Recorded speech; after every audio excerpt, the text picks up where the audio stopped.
I want to run through this. I have a lot to cover. I think it's important. It's pretty exciting, but I'll get right to it because I'm on a limited time clock. One, none of this would have happened without Jason Pitcock and JDL RFID. They made the technology work. I'm an accountant. I'm a process guy. The technology. So when you have questions later on, the technological questions will be geared towards him. If you happen to have process or questions for me from a process standpoint or business standpoint, I'll try to answer those. Before I can tell you what Houston Forensic Science is, I have to dispel what TV has done, because 90% of what you see is false, right? Go figure, Hollywood to embellish the facts. So 10% of what they show you might be the truth. What I want to do is, there are keywords in there. I'm not going to read the mission statement, but from the standpoint of what we do, we handle evidence. Cradle to grave, we handle and we process evidence for the police officers to investigate and come to a proper conclusion of the crime. So what's critical with this RFID technology are the words receive and preserve. We have to receive the evidence, we have to preserve the evidence, and then also, when we make a mistake, we're open about it. We don't like mistakes because, one, we don't like mistakes and people's lives are at risk from the standpoint of putting the wrong person in prison or not getting the criminal off the street. So we have zero room for error. And then also, we go public with it so people know it. So it's bad enough if we do make a mistake, we have to let everybody know about it, just in fairness. So those are the key issues that this RFID technology is going to help us out with. These are the disciplines that we have: drugs, controlled substances, the crime scene unit, and that's the coolest one of where we're going with this. It is huge what we're going to be able to accomplish here in the future with that. Multimedia, cell phones, computers, all of that type of digital evidence, firearms, ballistic testing. There's been a lot in the news the last few years about DNA and sexual assault kits and the backlog. We're going to use it to help get rid of that. You've got fingerprints, you've got toxicology. Hopefully nobody here is personally familiar with toxicology, because that means you were pulled over on the side of the road for us to do a tox exam, and then trace, which really is arson work. So that's what we do there and the types of evidence that we handle. Like I said, I'm a process guy. So when we took this business over about 3 years ago, and what we've been able to accomplish, we hit the low-hanging fruit through process improvement, Lean Six Sigma, whatever term you want to put on it. But we've dropped the turnaround time by 67%, 66% reduction in backlog, 49% turnaround time improvement. So we've made some significant improvements in the business, but that's by hitting the low-hanging fruit. Now it starts to get harder, and that's where we need technology. We have ideas, but we needed the technology to be able to continue to implement these improvements, and that's what's so cool about this RFID technology, the JPL RFID, and other people, the tools that are out there that make it available to us to be able to accomplish these things. So, since we're dealing with evidence and we can't make a mistake, we have to prove out the process that it will work before we implement it on where the really big gains are in evidence. So we decided to attack general lab supplies. Because if you make a mistake on general lab supplies, it's an accounting entry, it's not that big of a deal, whereas evidence.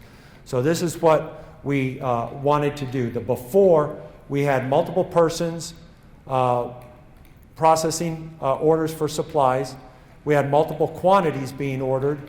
We had multiple variations of supplies, so everybody's got their favorite pen. You can't just order a pen, you got to order the pen that you like, right? That's problematic. It's stored all over the lab. It takes up space in desk drawers. You don't really know where it is. And then there's a lack of accountability. So those are the issues that we had before. And, well, that's the before picture. The issues that created is an inefficient use of the scientist's time. We don't want the scientist to order product. We want them analyzing evidence. It's a waste of their time to order pens and pencils and test tubes and things like that. As an accountant and purchasing, I had an inability to negotiate better pricing because I didn't have consolidated information.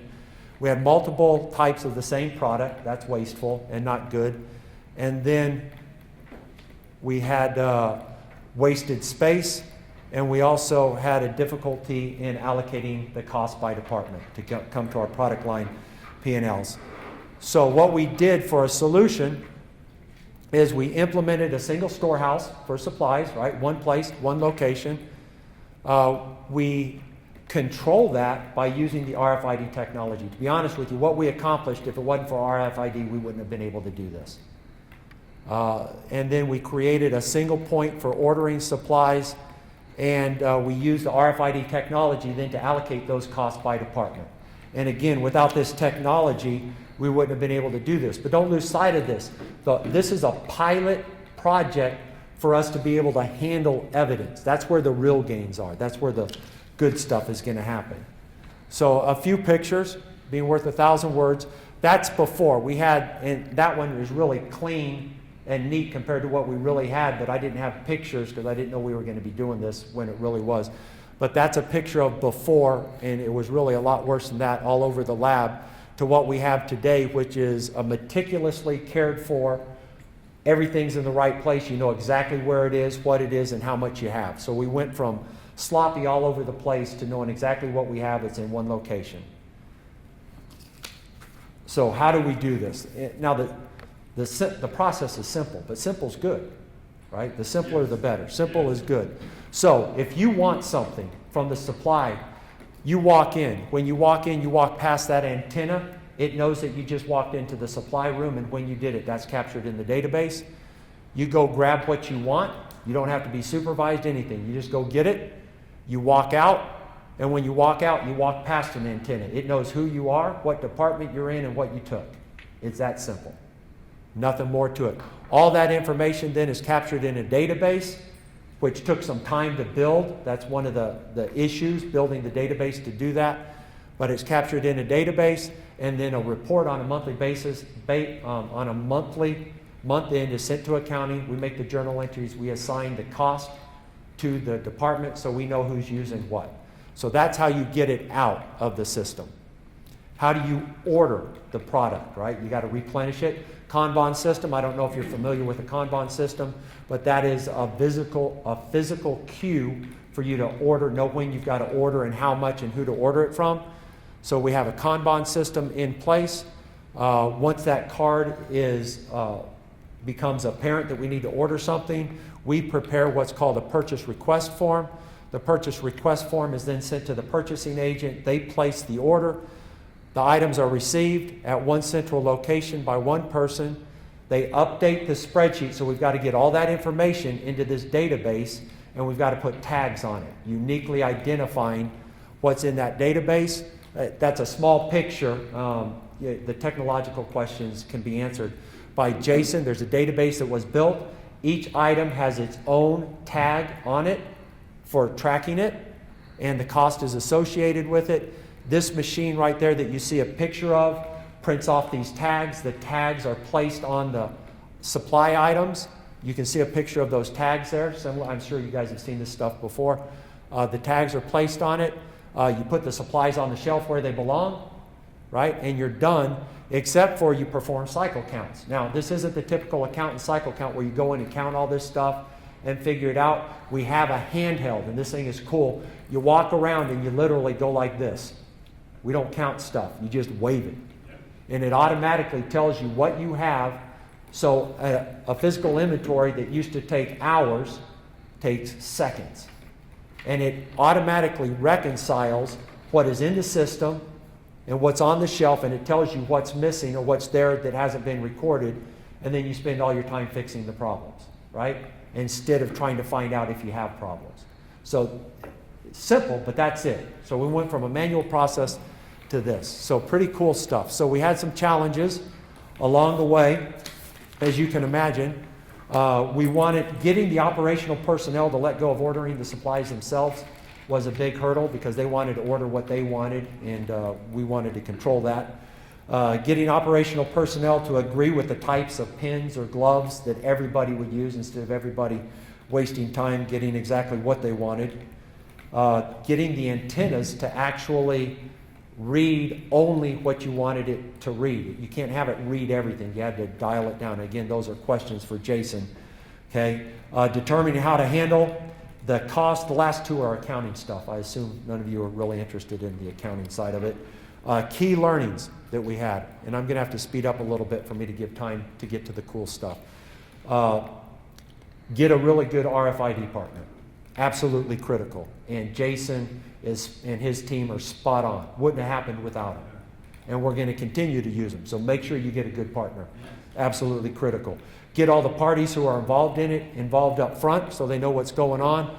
The new technology is going to take longer than you think it will because you'll hit bumps and you got to figure it out. And then test the process before you implement it. And start small and go big. That's with your pilot program. Now, let me get to the fun stuff here. So we have an inventory of over 1,200 guns that are test guns. We're about to take a physical inventory of those guns, just like you would a physical inventory, anything. They're reference stock. It takes 2 people 2 days to count all those guns. What they're going to do this time is they're going to put these tags on every one of these guns. Right? This will be the last time they ever have to count the guns. We'll have an inventory of it. In the future, they'll take a handheld, they'll scan it. Inventory is done in minutes instead of 2 people 2 days. And when somebody who's investigating a crime needs to find a particular gun as a reference, if they can't find it because it's not well organized, they grab the handheld and walk around until it beeps at them. So that's one thing that we're going to do in firearms. Another thing that we're going to do is toxicology. Tell me when I've got 2 minutes. I got to get to CSI. What we're going to do with toxicology. This is a kit that happens. Somebody gets arrested. They go to a holding cell. They take a blood sample, right? You're going to this is going to have an RFID technology at the point of manufacturing. You know where it is in inventory. You put another tag on the evidence. It's associated. You get parent-child with it, and it tracks through the system. So that's evidence for handling toxicology. And you drop it in a bucket. It reads on an antenna. It tells us we need to come pick it up. Sexual assault kits, exact same concept, but you have multiple evidence items. All will have a unique tag on it. It's associated with the parent, right? You do that. Same concept, tracking of evidence, cradle to grave. You've got to know where it is. And you get what we call the pizza tracker. You can see where it is in the process all along the way. Everybody, the DA, the investigator, and the victim. Now, the coolest one, Jason, hand me this. CSI, where we go out to a crime scene. This is hot off the market. There aren't many, I think there's only 2 of them. Just created. This makes it economically feasible for us to put just a tablet out at a crime scene. You're in a crime scene, you don't know what you are, you don't know the environment. There could be 10 pieces of evidence, there could be thousands of pieces of evidence. You could be there for an hour, you could be there for 10 hours. You log in all your evidence. You come off the truck, it knows what's on the truck. You go out onto the field, right? You're collecting evidence, you're logging it into the system, it's immediately captured. When you're done with all that, you come back onto the truck. Who knows you didn't leave the smoking gun there and you forgot to pick it up or it fell down. You walk back on the truck, the antennas are on the truck. It tells you, hey, you walked out with 100 pieces, you've got 99 with you, you're missing a piece. You go, holy cow, I forgot the gun. You walk back out there, you get the gun, and you walk back. There's a lot more to it than that, but I'm out of time, but this is really cool technology that's given us the economic ability and the technology and the feasibility to be able to pull this stuff off, to be able to improve what we do, right? Thank you.